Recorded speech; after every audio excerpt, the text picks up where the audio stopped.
বিষয় হলো আমরা শুনতে পারলাম যে একটা টিপার গাড়ি লোড করা এটা আগরতলা উদ্দেশ্যে যাচ্ছিল।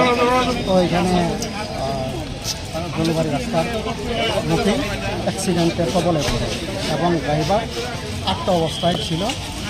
ঘটনাটা প্রায় 12:30টার দিকে হয়েছে। এখন ওনাকে উদ্ধার করে কোলাই ডিস্ট্রিক্টে নিয়ে যাওয়া। স্যার 1 ঘন্টা প্রায় আটকে ছিল, ডিজাস্টার ম্যানেজমেন্টের টিম কি 1 ঘন্টা করেছে? অত আমরা চেষ্টা করেছি, প্রায় 5টায় এসেছিল, কাজ করেছে এবং টিম তার মেশিনপত্র নিয়ে গাড়িটাকে এই লোহালাপুর যা ছিল কেটে তারপরে দাঁড় করতে হবে।